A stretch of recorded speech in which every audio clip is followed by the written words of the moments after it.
Ogogoro, Africa's fire in a bottle, But is not just for drinking. Antiseptic for wound, solvent for medicine, balm for aching muscle, even fuel for lamps.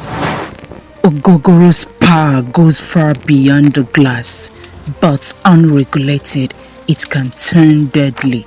Methanol, heavy metals, unpredictable strength, a spirit of life, or poison. Yet the future is bright.